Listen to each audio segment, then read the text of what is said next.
So because not all of you are over 50 and looking for work, I decided to include lots of problem areas. So what's your issue? And so we're going to talk about more, but we're going to talk about the older worker first, so that Martha can leave if she needs to.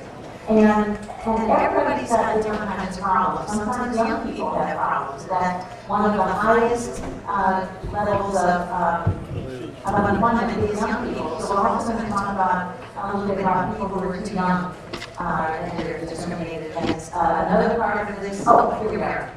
So we do a video presentation and audio recording. Video recording and audio recording of all of our presentations. And you can access these on our website.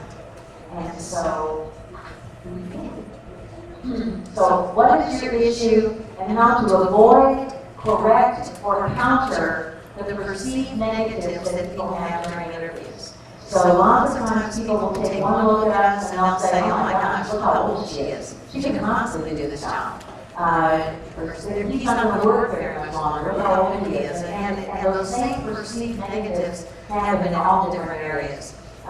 They see somebody who's overweight and they say, well, they could possibly stand on their feet as long as it takes to do this job. Or they see somebody who's in a wheelchair and they say, well, there's no way they could, that they can possibly figure out a way to do this job. People figure out ways to do jobs all the time.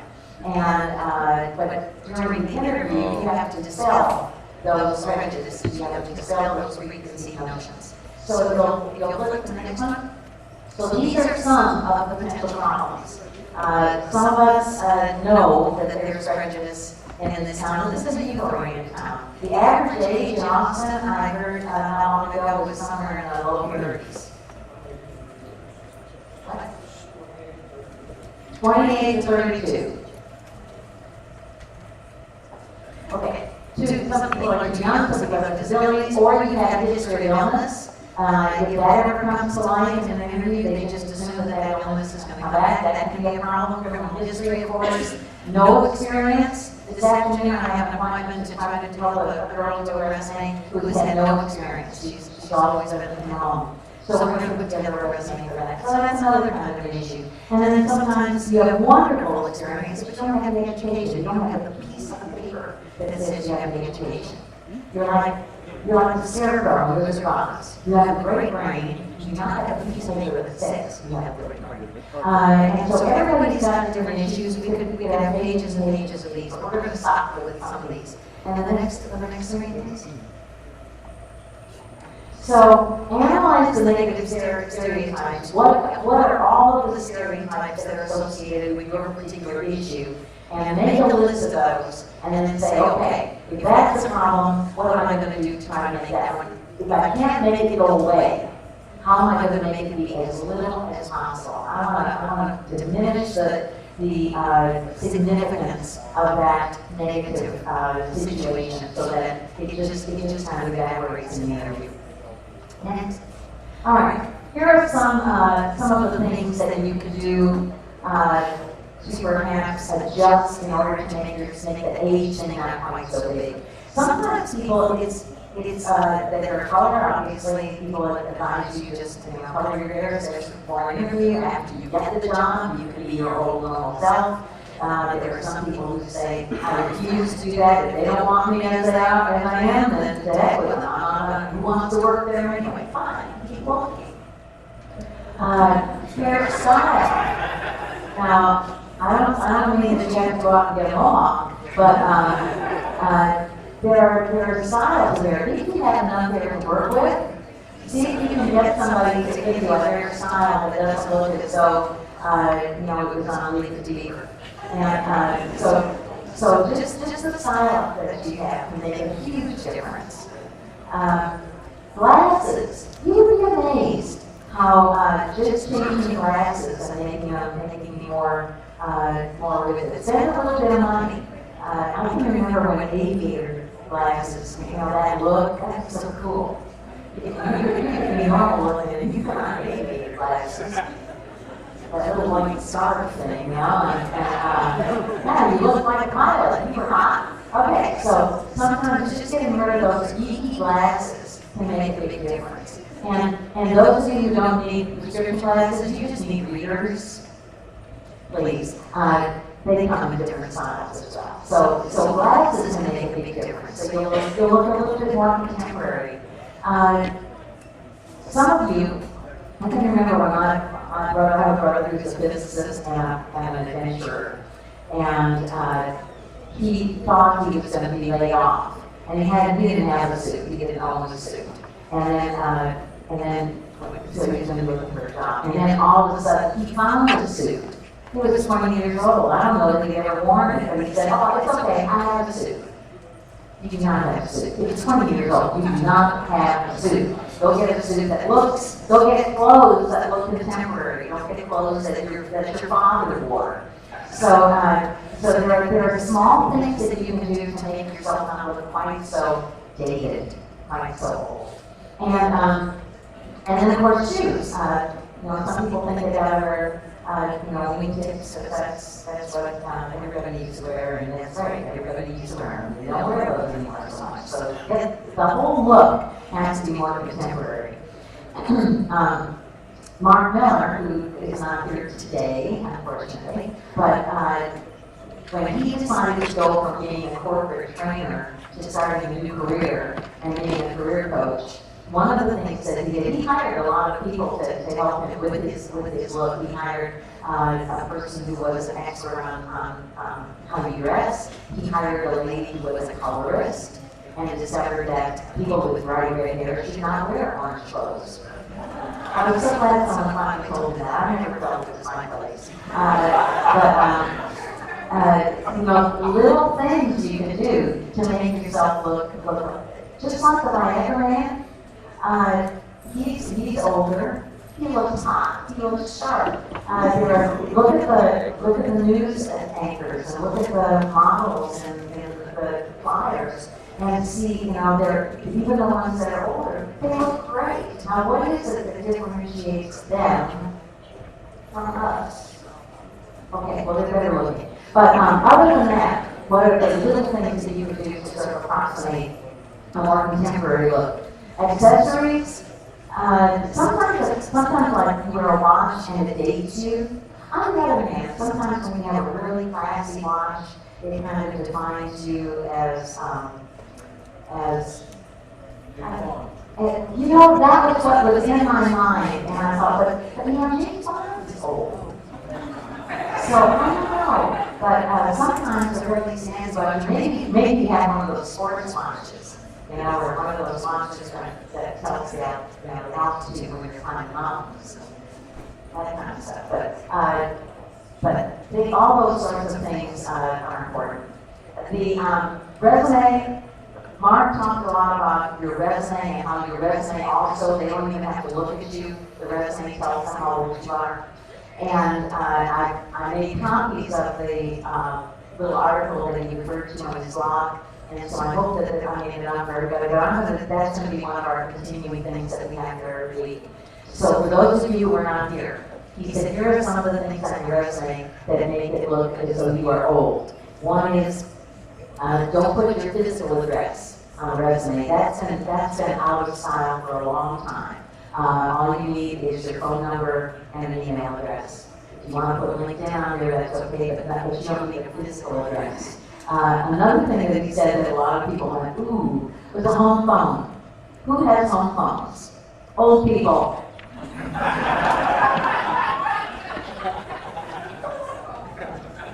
John?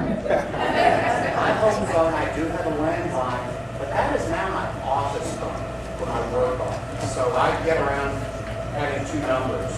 Well, maybe. What he said, so I can get it. He said he does have a home phone, and it's a landline, but it is his office phone. So maybe what you want to call that is business. Don't call it home, call it business. I give out my cell phone to everyone. Oh, I know what you mean. I just now added my cell phone number instead of my home phone to our handouts, our little handbooks. And I'm like, how many people are really calling me on my cell phone now? That's bad. But, yeah, Sean? Everybody's carrying cell phones from where people move from town to town because everybody just keeps their cell phone number if your area code on your cell phone is not Austin, you don't put your physical address, but put Austin or Round Rock, because a lot of times recruiters are going to look for somebody who's local first before they will look for somebody. Okay. So don't put your street and all that. So if your area code on your cell phone is outside of Austin, put Austin or Round Rock, or if you're in the area. Okay, and that, so let me repeat that. We have so many people that have moved here from other places, and they want to keep their cell phone numbers or their phone numbers from where they came from. And so we often do that on our resumes as well. We'll put phone number, Austin, Texas, and then your email. We even have people who live in Cedar Park and Leander who will put Austin, Texas, just because they don't want people to say, well, he would want to come all the way down here to find a job. Well, he might, you know, for the right salary and so forth. So from a recruiter's point of view, he said that you should do that. Also, this is just a sort of unrelated thing about LinkedIn. If you want, I assume that everybody in this room is looking for a job in Austin, and so on your LinkedIn profile it says Austin, Texas. But if you are trying to find a job somewhere else, even though you live in Austin, you need to put that other city on there. If you really are trying to go move where your kids live in Seattle or whatever, then if you want a recruiter to find you on LinkedIn, you have to put Seattle, because a recruiter is going to put in, when they do a search, they're going to put in, I need these skills and somebody to work in this city. And that's how they'll try to find you. So you need to put that on your LinkedIn. All right, back to that. So some other things on your resume, and this one kills me because I was an English teacher for a long time. You can't put 2 spaces after a period, only 1 space. Oh, where will it end? Yes, John? Very quick thing. So as far as the 2 spaces go, it's because fonts these days compensate for it. So you can't get your head around the fact that you don't put that twice. Things up with this. Fonts actually are bigger between a period and a half than they are between words. I know some people. So John is saying that if you can't get your head wrapped around two spaces, the space is bigger, the font adjusts for that, and after a period, there's a little bit more space. All right, so there were those things. Also your email address. We won't give a show of hands, but there are certain URLs that are just associated with older people. One is AOL. I didn't realize this, but Mark said Roadrunner. There are others as well. So it does lend somebody to believe that you're a little bit older. And yes, sir, you have There is a workaround if you don't want people to have your cell phone number. Google Voice. Right, Google Voice, if you want to give out your cell phone number, you can always go into Google Voice and they'll give you a number. And I think they probably can still give you a number with a 512 area code, even though the city of Austin does not have 512 area codes to give out anymore. They're giving out their alternative area code. Google, of course, still has 512 numbers, so you get a Google Voice number. Now, your secretary from these to get a job money email address, the sites you sign up on will send you a lot of spam. You don't want that in your regular one. So when you're getting that Gmail address, get one just for job. That's always, getting a separate address for your job hunt is always a good idea, just because sometimes people have, if you use your exact same email address for friends, for family, and for job hunting, you kind of miss a lot of things. So lots of times people want to have a separate one. Plus, if you have a goofy, stupid, embarrassing email address, FrogWorks, who does that? Don't ever have an unprofessional one when you're looking for a job. Always have something with your name, preferably.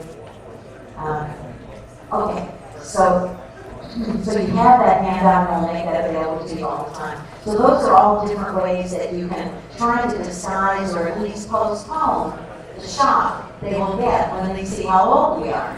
All right, next one, please. Now, that takes care of the resume and the first impression.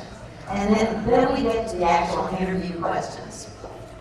If you want to make it seem as though you're not too old when you interview, then please do not talk like an old person. I've told you this story many times, but I just love it because this is a story about a job club person.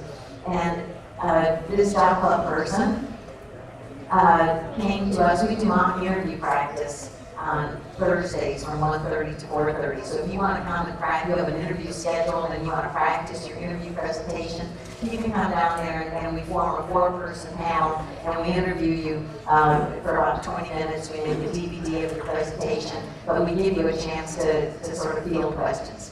And so this person, who will remain anonymous, we have you fill out a form where you say, these are my potential problems for this interview. And so he put down that he hadn't worked in technology for 18 years. He said that his skills were rusty. He had taken a SQL course. He had taken some kind of course through Consulting Solutions, as a matter of fact. And it was whatever the SQL, what's combined with SQL, Michael? Project management SQL. So he had done that. I don't know that he got his PMP, but he had certainly taken the SQL course. And he, and then he said, and then my age is an issue. So we said, okay, fine. So one of the things this guy said in his interview was, yeah, you know, I worked on computers when they were the size of this building. There's more people. There were young people who just looked at him like he was nutcase. Anyway, they didn't even know the computers were ever the size of this building. But anyway, don't talk like an old person if you want to make it seem as though you're not an old person. Don't say back in the day. Don't say when I was your age. Don't do any of those. You are in the now. You are in the future. You're going to talk about, here are the kinds of problems that I can solve. Here's what I bring to the table. This is the kind of stuff that I can contribute to the success of this company. And you talk about your recent training and the classes that you intend to take in the future. And you talk all about, now here's a project I'm working on that I'm really excited about. And you have some energy and some enthusiasm and some excitement. And you seem totally pumped about this job and about everything else in your life that you're doing. And you don't seem the least bit creaky.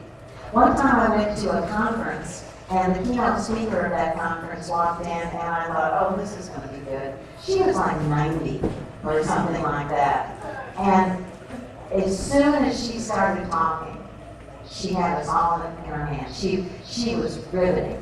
She was the most high energy person I think I've ever encountered. And I thought, oh my God, love to work with her. Love to work with her. And that's the kind of person that you have to be. If age is an issue, you have to channel somebody like that. You have to be like the most pumped up, enthusiastic, motivational person in the room. And that's kind of what you want to be. Because you don't want to seem as though you are tired or jaded or cynical or morbid. I don't know, any of those things. What if you are? What if you are? Focus on the job and what a great fit you are for the job. And talk a lot about problem solving.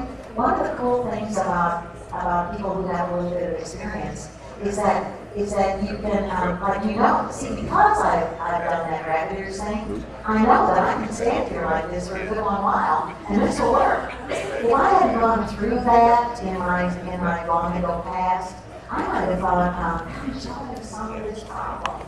Oh, God. Okay, so sometimes bringing a vast history can help you be a better problem solver. Just don't say, oh yeah, we did something like this back in the 40s. Just don't say that. All right. Sort of using new technology in order to market yourself can be good. One of the programs we've done in the past is on the graphic resume, which is a cool new innovation. It's not the kind that you send off when you're initially applying for a job because it's not scannable. But it's a great resource. It's a great visual to take to an interview. And some of the things you can Google graphic resumes and see all kinds of examples of them.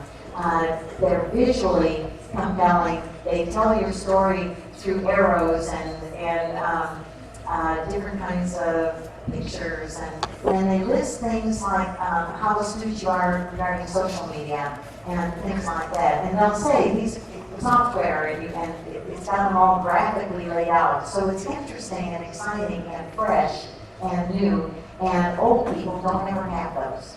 So if you bring something like that to an interview, it's kind of a refreshing look at who you are. Wordle, sometimes I had one of the things I pass out in my interview class, in the interviewing part 1 class, is I pass out a leave behind, a document that one of our people, one of the job club people actually took to an interview, and it's 1 page, and at the top third has a great big old Wordle word cloud of herself and how terrific she is. So you can go into Wordle, which is WORDLE.net, and paste in maybe your resume or some kind of text about how wonderful you are and all your skills. And Wordle will organize it into a word cloud. That's really wonderful. I was going to put one on this PowerPoint, and my computer didn't do it for me last night, so I don't have it to show you. But if you go through my class, you'll see an example of that. And it's fun to experiment with that. So that's the top third. So it's a graphic, an interesting graphic thing that talks about herself and all of her skills. And then the next thing she's got is, here's what they're saying about me. And she's got maybe 20 different little teeny tiny excerpts from letters of recommendation, recommendations from LinkedIn, all sorts of good things about her skills. And then the bottom it says, and here's why they're saying it. And there's a list of her achievements. And so it's a 1-page interesting way to market herself. And it's very much contemporary. And so bringing something to the interview other than just, well, here's a list of my references and extra copies of my resume, you've got some things that really sell you, and they use the latest and greatest technology. So you might want to think a little bit about that. And then at the end of the interview, and this is just a typical closing, this is something that everybody tries to do, or should do when you close the interview, is to say something like, I'm very excited about the opportunity, I believe I've got everything you're looking for. Now that you've learned a little bit more about my background, do you have any concerns about my ability to do this job? And if they feel you're too old, it could be that they won't tell you that. But every once in a while, you'll get somebody that will actually tell a concern, and it might have to do with that, where they might say, you know, this job involves a great deal of activity. I mean, you're carrying heavy things, you're standing on your feet all day. I just want to ask you honestly if you feel that you're up to the physical challenges of this job. And they might say something like that, and in which case you have a wonderful opportunity to respond to that. Whatever you can handle proactively without asking them, you should do it. And so anyway, see if you can proactively overcome any barriers. Now, one of our people recently left a long-term job with Overwatch, which was a big defense contractor. He had top security clearance, and when they lost their contract and laid off a lot of our people, he decided what he wanted to do was to work for the state. And we're going to talk about state employment here in just a minute. But he had to, one of his barriers was that he had made a ton of money in that other job. You can imagine it was a lot of travel. It was a very senior level program manager, project manager position. And they talked to him a long time about how much less money this state job was going to pay. And he said, you know, I'm good with this. I know what this job pays, and I'm just fine with this. Probably 80% of the time in my last job, I was working either in Iraq or in Afghanistan. I was wearing a flak jacket. My wife never knew if I was going to come home or not. And just the idea of going home at 5 o'clock and having a life, I'm good with that. This money's fine. I don't need it anymore. And then they did ask one age question, and they didn't do this during the official interview. They did it afterwards. And they said some of these projects, this guy was 62, and they said some of these projects are going to last for 2 or 3 years. And we really are hoping to hire somebody that is committed to seeing them through to the end. And he said, and I think that's a fair concern. And he said, I intend to keep working at least another 5 years. Great, they hired him. And we've had lots of people in their 50s go to work. Joe Akins, who was 28 years with AMD, got a job at visa. We have, I just forgot his last name.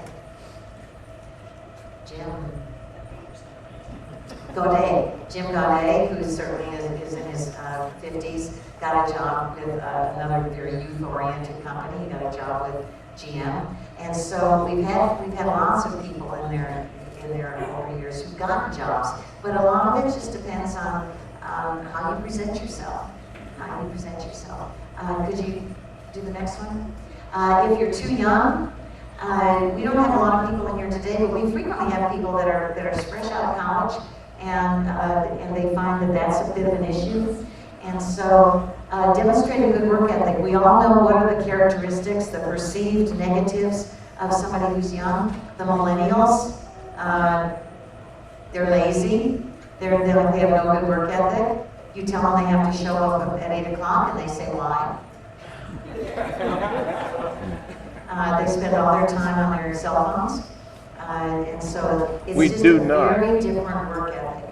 And so if you're young, the people that are hiring you are not in that age group, they're older, and you have to play the game according to their rules. They want to hire you because they like the idea that you're a little bit out of the box and creative and different and diverse and so forth. But show up on time, be prepared. Anybody who says that word like, just get rid of it. Get rid of it. I can't stand it anymore. Ever. If your work experience is scant, then emphasize attributes, things you bring, and start to volunteer like a banshee, so you can get some work experience. Volunteer as much as you can in your career field, so you can work that out. Next one, please. Disabilities or illnesses, obviously don't bring up the subject unless it's obvious. I mean, you come in a wheelchair, you might have to talk about how you intend to do the job in spite of your mobility impairment. But if it's not obvious, don't ever talk about it. Don't ever talk about it. I had a client who had worked for a very long time, and late in her life, because when her husband died, she developed an alcoholism problem. And she took off 2 years, I think. It was a considerable amount of time that she took off, moved, went through rehab, got herself sober, and now she was probably in her maybe late 60s, and she was looking for a job, and she said, I don't want to tell them about that. And I said, well, you don't have to tell them about that. All you say is, I found myself in a situation where I didn't have to work. And I thought, this is fabulous. I'm going to go off and do some things that I've always wanted to do. And so I did that, got that all out of my system, and now I want to get back to my career. And I said, you don't have to explain what you were doing. You could have been climbing mountains and skydiving. You don't have to tell them what your personal things were that you wanted to do. So it's just how you phrase it. They don't have to know that. And according to the Americans with Disabilities Act, the fact that you did have an illness in the past, if they assume that means that you're likely to get it again, there's no reason why anybody should ever know that unless you offer it up to them. HIPAA prevents people from giving that information. Don't give it out. See if you can just give it different information. Just say you took some time off to do some cool things with your family that you wanted to do, and then move on. And yes. Don't even talk about health insurance. I'm sorry, what? Don't even talk about health insurance. No, you're not going to bring up health insurance or anything like that. Nothing like that. Now, if it, when it absolutely comes to light, like if you're a high-risk person or something like that, and you say, because of that, I take care of my own insurance, so I'm not going to be a big insurance strain on this company. Don't make that a reason not to hire me. That's a different thing. Deflect and diminish, make it go away or make it become as small as possible. And if you are in a situation where you need accommodation, that's the Americans with Disabilities Act, you've got a bad back and you can't lift, they need to divide that up in smaller parcels or something like that. That's something we can talk about on a case-by-case basis. Keep going. Criminal history. I used to work with people coming out of prison, and I have a lot of information about that. If any of you have a criminal background and you want to come talk to me about it, those folks are under a tremendous amount of pressure to get jobs. They come out with bills to pay, If their family has gone through welfare or food stamps or anything, they have to pay that back. And then they find it very difficult to get by retirement. So there are ways that we can help you explain that and move on. Essentially what companies want to hear is that that was a lesson well learned. You were a different person, you're not going down that path again. If they hire you, you won't be sorry. They won't be sorry. And essentially, we can go over that if you're in that situation. Keep going. What if it doesn't work? What if they don't hire you because you're too old? Or whatever. Move on. They're not that into you. I tell you all the time, looking for a job is like looking for a spouse. If they didn't hire you, move on. Don't. If you wanted to sue them, if you wanted, to cause some trouble, that's your choice. But if you're old, you don't have that much time. Move on. Get a job working for somebody that knows you. Get a job working for a friend. Get that kind of a thing. Work in the public sector. Lots and lots and lots and lots of older people who feel that they are no longer marketable in the private sector. Come to the public sector. They get jobs with the city, the county, the state. And in fact, the guy that said I worked on computers when they were the size of this room, we beat him up over that and some other things and sent him out to that interview, and he did okay. He moved on to the second stage of the interview process. And for some reason, in spite of the fact that he did not have the qualifications for that job, he did not have the required qualifications, he got hired. He beat out all kinds of younger people, and he got the job and kept it only for about 3 months. And then they laid him off. And he went with just a little bit of layoff time, maybe another month in between. He now is working for the city. And the city, the state, they don't discriminate against you because of your age. They hire you because of your skills. And so that has become a repository of lots and lots of people. In my office, we have 2 people in their 80s. And one got hired in his 70s. So, the state doesn't discriminate. They don't pay as well, but you don't have as much stress. So anyway, the public sector might be the only way. Or if you just feel that whatever your issue is, they're not going to hire you, see if you can start your own business. But reaching out through LinkedIn, I mentioned this last week, and I still think it's a good idea. Through LinkedIn, find somebody that you used to work with in the past. Go directly through them because they know how good you are. They know how the quality of work you can produce, and see if they can get you a job where they are. So that is enough of that, and we have 15 minutes yet. This is fabulous. What do we still have? Yes, John? You didn't talk a lot about asking questions in the interview. And I find that's a way sometimes to deflect from age, deflect from disabilities, but also show you're in command. And I admit, I sometimes forget or blank out on the good questions to ask, but I've been working on having good questions to ask. And you can sometimes get an interviewer to start talking about themselves and the company, and you're interviewing them rather than... That's true. In fact, so John was saying that I did not cover asking questions, and that is a good way to deflect the interview away from you and into getting them to talk about themselves, and then sometimes they can mention something that then you can build on because, oh yes, well I've worked on something very similar to that in the past. One of the things that we talk about in interviewing part 1, which is how to plan for a successful job interview, is to get a lot of really good questions lined up ahead of time. And based on your research about the company or the industry, you should have questions lined up about the industry, questions lined up about the company, the job, all of those sorts of things. We had, I don't remember her name, but I remember she went to work for Dresser Wayne, and she got hired, they said, and I think the job was a trainer position. And they said they had so many good candidates, they could hardly make the decision. They were all really good, and what drove them to hire her, to offer her the job, was the quality of the questions she asked. And they said they were just great probing questions that showed that she had done a lot of research on the company, and they were terrific, intelligent questions that weren't just about her job and all that. It was really good. So asking questions always is a good thing to do. Yes, John? Well, I think for me at least, the culture of the company is very important. I've been in companies that have quite dysfunctional cultures and aren't a lot of fun to work at. And if you can get them to talk about that, you can sometimes find out companies you don't want to work with. True, and Glassdoor is, so the company culture is good, and sometimes older people do not fit the company culture. And let's just talk about that for a minute. And it's a legitimate reason. But if you look in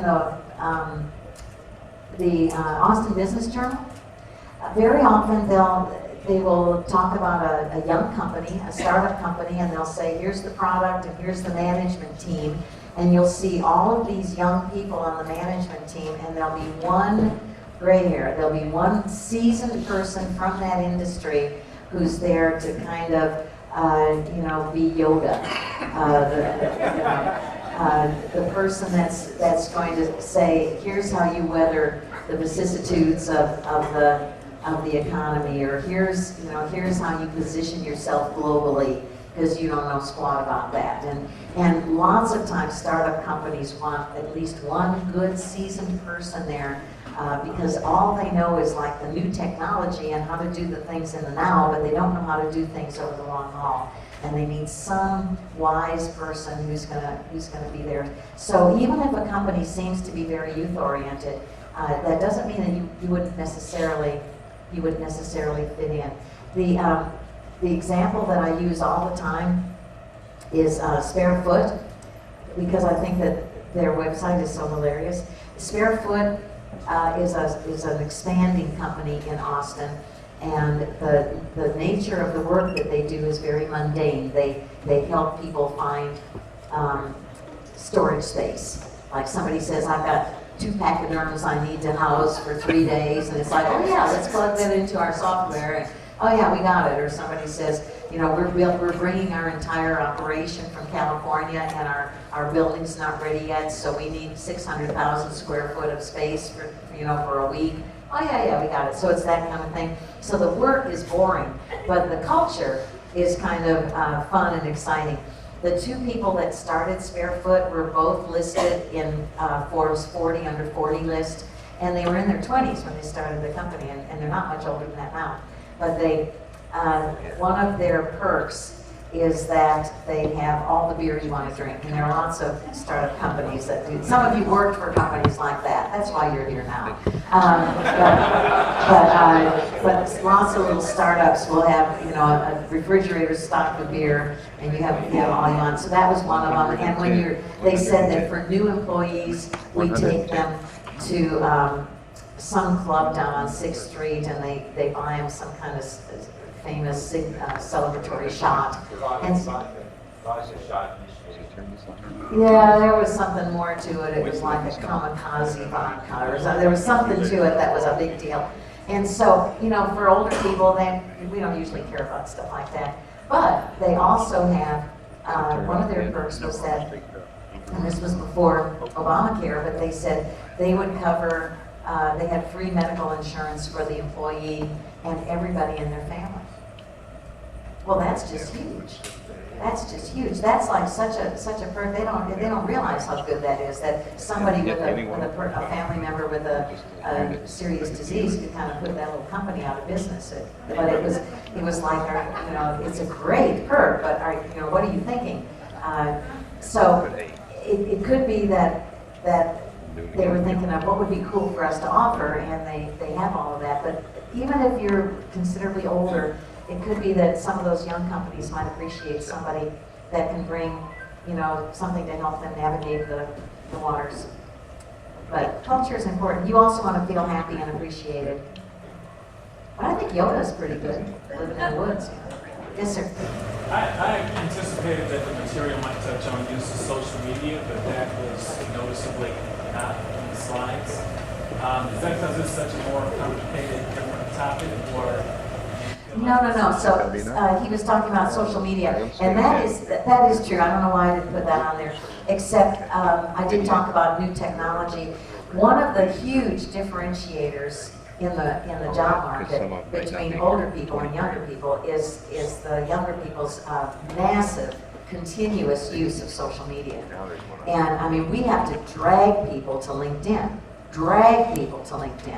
and Twitter. How many of you are twits? Okay, maybe a 10. You know, it's something that everybody needs to become more comfortable with, and then some other ones too. Some of the newer ones. Some of, you know,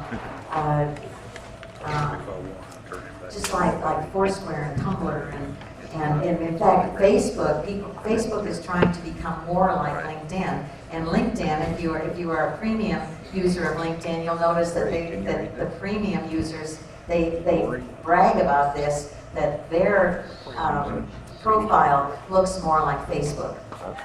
The picture is bigger, and they said, yes, we've revised our premium membership profile to look a lot more like Facebook. And so they're trying to become more like Facebook. I think all of that's pretty funny. But the fastest growing group on Facebook is grandparents. And the young people are leaving Facebook in droves because their grandparents are there and they don't want to see you know, to know what they're doing. And so they're moving on to other social media sites. Yes? I can see, right. I'm an activist organizer, and it's true that we reached middle-aged and older women on Facebook and younger people on Twitter. So you've got to have the Twitter presence. Right. So here we are trying to run as fast as we can to catch up with what the technology is that young people are using. And as soon as we get there, we're like, oh, thank goodness, I'm on Facebook. And it's like, oh, they're somewhere else now. Okay, fine. But yeah, technology is a huge differentiator. And very often, that's why if you can have portfolios and some of the, one of the things that people frequently show on their graphic resumes is how many people follow them on Twitter.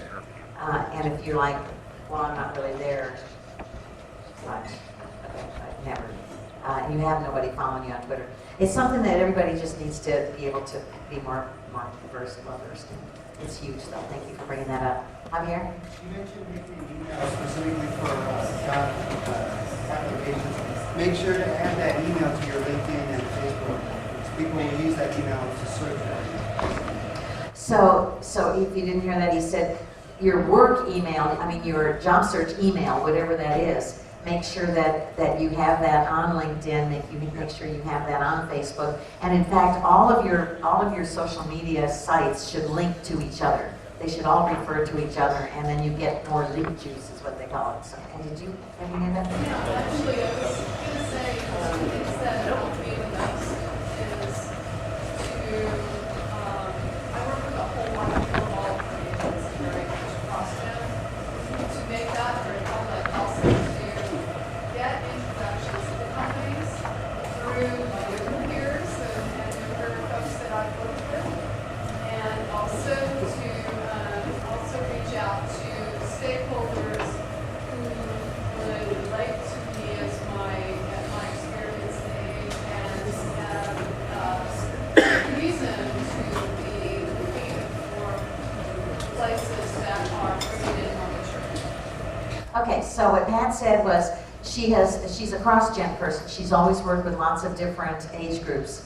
And when she's trying to find a job, she frequently tries to network through her younger former associates so that they can recommend her. And then she also, through other people, she tries to find out which companies are looking for more mature people. And she's worked with some really interesting companies and a lot of startups. She's very smart, and she has been able to find little niches like that appreciate her skills and what she brings.